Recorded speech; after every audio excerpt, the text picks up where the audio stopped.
को आगे बढ़ाने के लिए हम सरकार से भी कहते हैं कि महिलाओं के एजुकेशन पर से जीएसटी हटाया जाए, और यह जैसे हटेगा महिलाओं पर से जीएसटी, अब आप कहिएगा कि बेटी पढ़ाओ और बेटी बचाओ, 18% जीएसटी घर से लाओ, ऐसे कैसे होगा वो बताइए? आपसे जीएसटी हटना चाहिए कि नहीं? अच्छा पुरुष लोग समझो, जिस दिन महिलाओं से जीएसटी हट जाएगा एजुकेशन पे, फिर हम लोग कहेंगे ये भेदभाव हो रहा है, बराबरी होना चाहिए, हम लोग का भी होना चाहिए। तो हम यहाँ पर याद रखिएगा, पुरुषों की मदद महिलाएं ही करेगी। पहले हम लोग को लड़ाई लड़नी है किसके लिए? महिलाओं के लिए, कि भैया उनका जीएसटी हटाओ।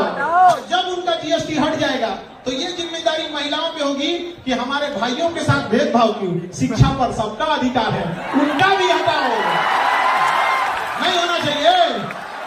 याद रखिएगा, हमें वहां दिया जलाना है जहां अभी तक अंधेरा है। और शिक्षा कश्मीर से कन्याकुमारी तक हर गरीब तक पहुंचना चाहिए। हमारे यहाँ जब कोई रिजल्ट लेके आता है तो उसके पिताजी कहते हैं कि मेरी बेटी है, हम तो चाय बेचते थे, हिम्मत नहीं किए थे कि इतना हो जाएगा। हमारे यहाँ एक लड़की बीपीएससी में सेलेक्ट हुई, ज्योत्सना नाम था, बियाह के 17 साल बाद उसने बीपीएससी का एग्जाम दिया। कहा कि सर बड़ा सस्ता था, हमने एडमिशन ले लिए, अब पढ़ने लगे, इतना आराम से पढ़ाएंगे, पढ़ते पढ़ते कब हम बीपीएससी के अधिकारी हो गए पता नहीं चला। सोचिए अगर लाख रुपया फीस रहती तो कोई हिम्मत करता?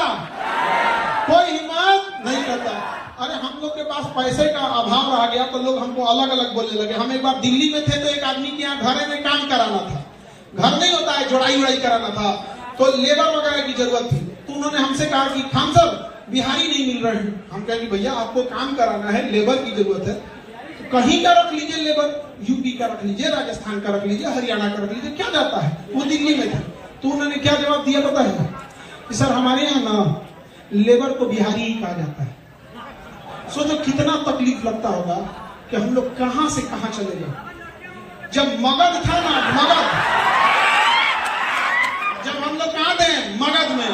तो गुजरात में अकाल पड़ गया था, तो मगध सम्राट चंद्रगुप्त मौर्य अपने सरकारी खर्च से गुजरात में झील बनवाया था, सुदर्शन झील, कि गुजरात के लोग को क्या हो सके, अनाज मिल सके।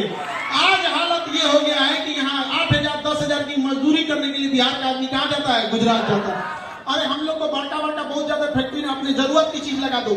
यहाँ भाषण देता है कि बिहार में फैक्ट्री होना चाहिए। भैया पहले तुम अपने एक अगरबत्ती का कारखाना लगा के दिखाओ, नहीं समझ में आया? अरे हमें हमारी जरूरत की चीजें तो हम लोग बना सकते हैं स्किल के दम पे। हमारे यहाँ का सीसीटीवी जो लगता है वो दिल्ली से आता है, तुम यहीं बना लो भैया। जो हम बिस्किट खा रहे हैं वो उत्तर प्रदेश से आ रहा है, यहाँ से बना लो। जो हम फूल खरीद रहे हैं वो कलकत्ता या बनारस से आ रहा है, कम से कम भैया ये कहता है।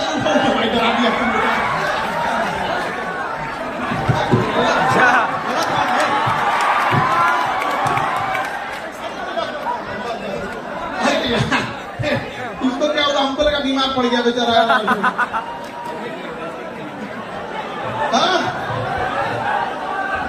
आप लोग का ये उत्साह देखकर जितने यहाँ लड़के लड़की हैं लोग, आप लोग अपने आप में जरूर बदलाव लेके आइएगा। समझ आ रहा है कि नहीं आ रहा है? बचपन में आप लोग के माँ बाप आप लोग को सस्ता खिलौना दिलाते होंगे, या उस गली में उस दुकान की ओर से नहीं ले जाते होंगे जहां पर महंगे खिलौने बिकते होंगे। ऐसा आप लोगों ने देखा होगा, दशहरे में जब कोई खिलौने बिकते होंगे तो आप बस दुकान पर देखकर खुश हो जाते होंगे। दिवाली में जब कोई पटाखे छोड़ता होगा तो किसी अमीर बच्चे के साथ हो लेते होंगे कि ये पटाखा छोड़ेगा तो हम भी खुश हो जाएंगे। याद रखिएगा, लेकिन जब आपके माँ बाप का बुढ़ापा आए तो जब वो चीज को खरीदारी करने जाए तो प्राइस टैग ना देखना पड़े कितने का है, उन्हें विश्वास हो कि उनका बेटा या उनकी बेटी कामयाब है। जो चीज पसंद आ गया पैक कर दो, जो चीज पसंद आ गया पैक कर दो। कामयाबी क्या चीज होती है कि यदि माँ बाप को कोई चीज पसंद आ गया तो सूर्यास्त से पहले माँ बाप के पास होना चाहिए। यदि माँ बाप को खुदा न खास्ते कभी कोई बीमारी तकलीफ हो गई तो उसके इलाज के लिए यदि अमेरिका भी जाना पड़े तो तनिक भी ना सोचना पड़े। ये है कामयाबी आप लोग को।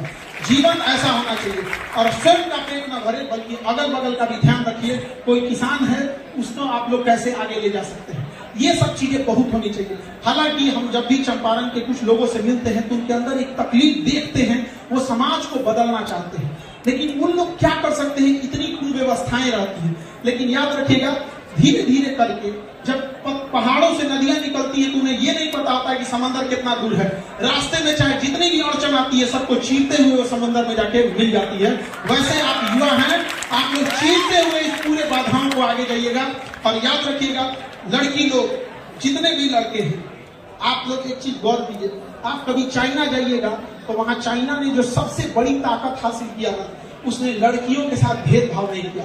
आज यदि कोई लड़की कोई मजबूरी में कहीं मजदूरी करने लगे तो लोग उसको 10 गलत नजर से देखने लगेंगे। काम करने चली जाए तो हम लोग बैठे लोग उसके ऊपर उंगलियां उठाने लगते हैं। ये बहुत गलत सोच है। और लड़की आप लोग से भी करते हैं कि आप लोग जब भी आवाज उठाइएगा तो एक आवाज जरूर उठाइएगा कि हर 3-4 जिले के बीच में एक महिला यूनिवर्सिटी होनी चाहिए, जिसमें पढ़ाने वाला भले पुरुष टीचर हो लेकिन पढ़ने वाली कौन होनी चाहिए? महिला। इससे वो होगा कि जिन परिवार की मानसिकता अभी उतनी नहीं बढ़ी है, एटलीस्ट जो महिलाओं की पढ़ाई का विरोध करते हैं वो उस यूनिवर्सिटी में तो भेज सकते हैं कि नहीं मेरी बेटी इस यूनिवर्सिटी में सुरक्षित रहेगी। आप देखिए हर जगह पे वो सब्जी मंडी है तो कहीं कुछ है।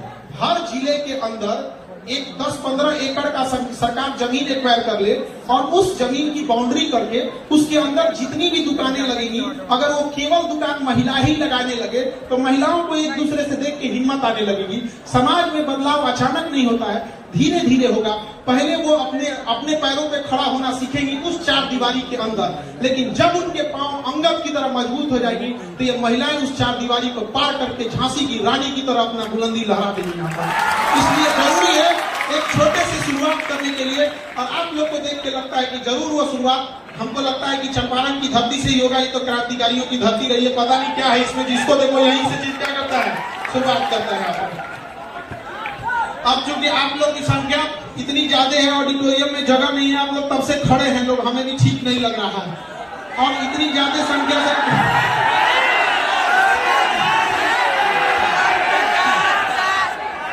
कैपेसिटी से ज्यादा आप लोग ऑडिटोरियम में आ गए हैं लोग, तो कभी कभी सोचते हैं कि हम एक नेक्स्ट जरूर विजिट रखेंगे, इससे बड़ा कोई हॉल वगैरह की व्यवस्था मानेंगे, जिसे कहेंगे कि जरूर कीजिए। और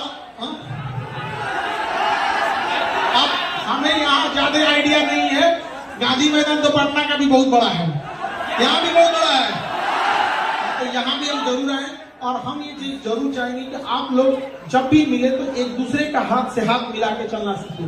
अगर आपको कहीं जल्दी पहुंचना है तो अकेले दौड़ जाइए, लेकिन अगर आपको बहुत दूर तक जाना है तो साथ लेके चलिए। याद रखिएगा दूर की मंजिल अकेले नहीं होती है, क्योंकि रास्ते में बहुत बार आंधियां तूफान आते हैं, फिर एक का हाथ पकड़ के रहते हैं। और जब आप अपनी कामयाबी की सीढ़ियां चढ़िएगा तो याद रखिएगा सीढ़ियों पे मिलते हुए कुछ लोगों का चेहरा याद रखिएगा, क्योंकि जब आप बुलंदी से नीचे उतर रहे होंगे तो उन्हीं लोगों से मुलाकात होगी। यदि मुंह मोड़ कर गए होंगे तो लौटने टाइम वो भी आपका सहारा नहीं बनेगा। और जिंदगी की रफ्तार ऐसे रखिएगा कि दुश्मन चाहे आगे निकल जाए लेकिन एक दोस्त पीछे नहीं छूटना चाहिए। भरोसा होना चाहिए मेरा दोस्त कामयाब हुआ है, वो हमें जरूर क्या कर लेगा, निकाल लेगा। समझ आ रहा है कि नहीं आ रहा है? और वहां से क्या हो गई, लापता हो गई है। मंजू देवी नाम है इनका, तो